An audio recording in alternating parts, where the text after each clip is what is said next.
Hi, this video is to show you how to use the pivot table and pivot chart from Excel.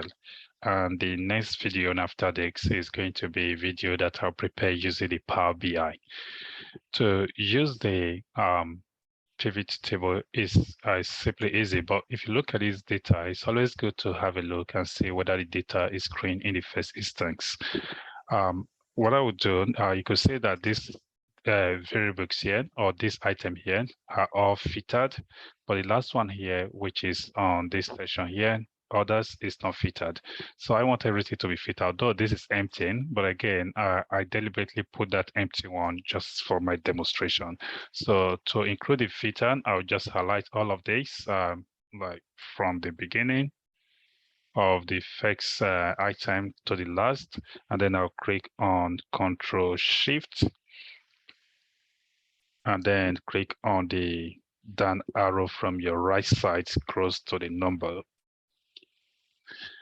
And then that did the highlight of all the items. Of course, I highlighted the empty space. I don't want the empty space, so I'm going to do this again.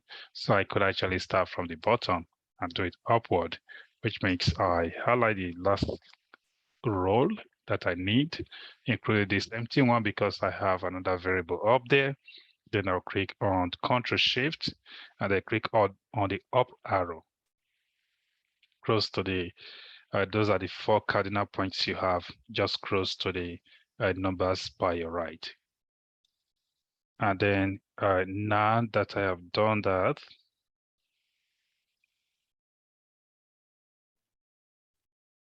so now that I've done that, I'm going to click on Control Shift and L as JKL, L.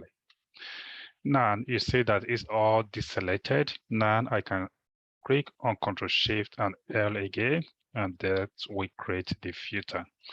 And of course, there's also another option to use if you want to use filter from the options here. You could use go to data, and you could click on filter on your selected item if you prefer to use this manual process.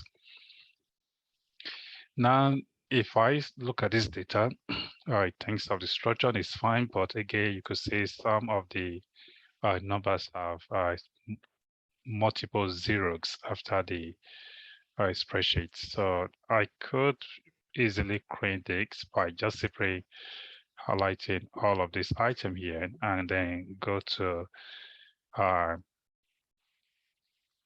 command star. Use the command star here, click on that, and then that will reduce it to accounting number, which is going to give you the values and a 00. If I want it in number, not accounting number, that is fine. And that is only way the 0 here will show. So if I want a 0 here to show, instead of using the accounting number, or I could use the accounting number in the first instance, and then simply highlight this column, and then change it to number. And then that will show the 0 figures here if I need that information. So, but what is important is now we have only 2 decimal points rather than the multiple zeros we have earlier. Now I'm going to highlight all of this table again, and you could say that is highlighted. I want to also highlight the empty space. So that is done, and then you go to insert, and then you insert recommended pivot table or others.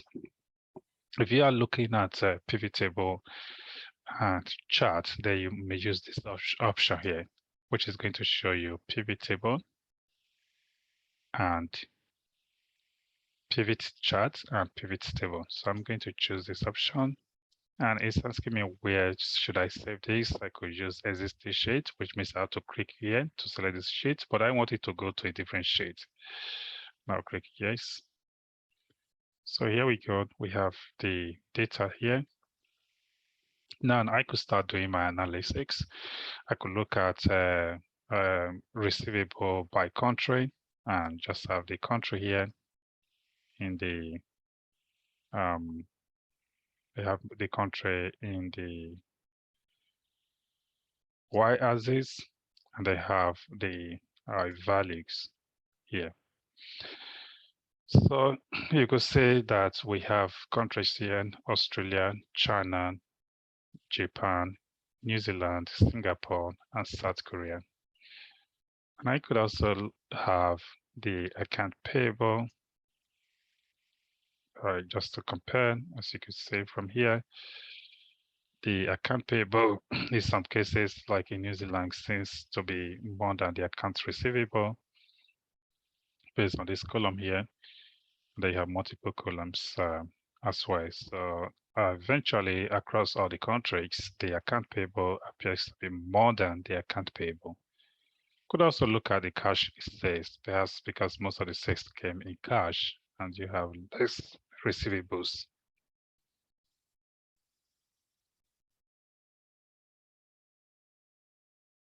Now you have cash here, and then you could see the chart for cash.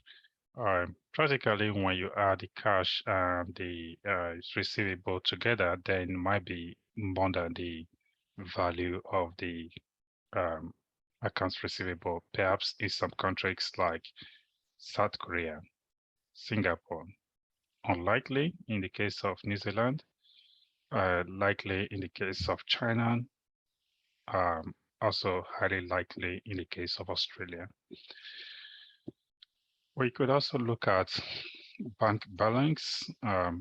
Just simply click on the button here and that goes down there. We could look at credit card balance. So you could see all of these variables coming up here.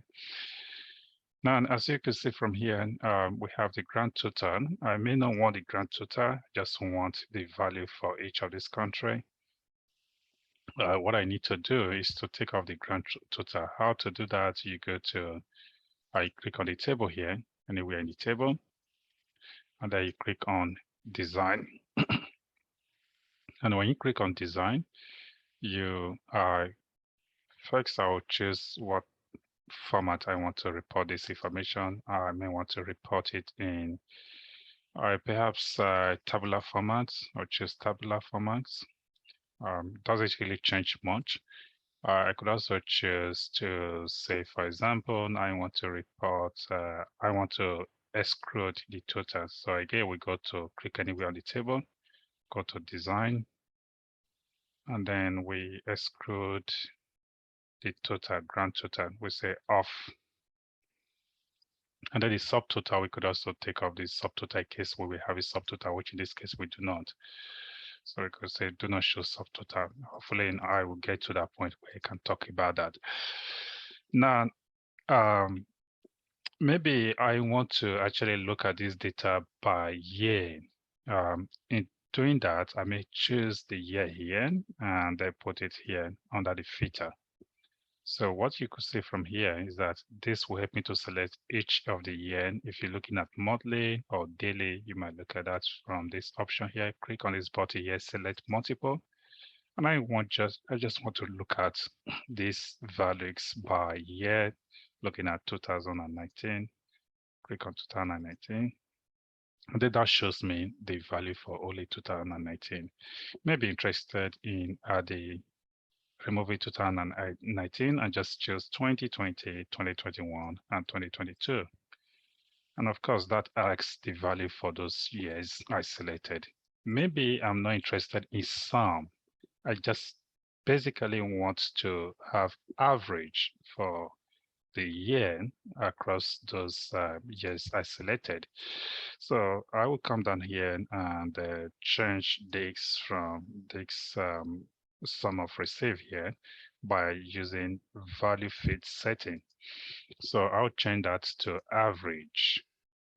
And I click OK. And then that change that variable here to average. And you have to do that for each of these variables. Next, I will choose the change average here for the next variable. So we also look at the average for this one here. Same to the next one. So basically you apply average across all the ones you want. Or maybe you're not interested in average, you're simply looking at the standard deviation, you're looking at the minimum, you're looking at the variance. So basically you choose the options you're interested in. So that reduces all of this variable to average. And you could also customize your chart, or you can change your chart at any time to look differently from what it is at the moment. Simply right click on it and then go to change chart type. And then you could choose these other options here, such as pie chart. I want to choose pie charts. So each time you choose, again, if you want to change it, you could simply go back again, change chart type. What you should notice is that when you select a chart type, it shows you the preview before it actually, so you can see from here, before you click OK, so you already have an idea about what you're going to see.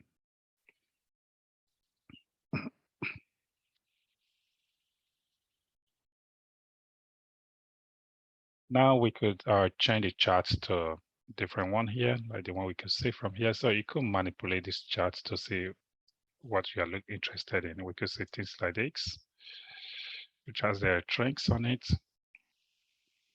which is the critical balance and other type of information.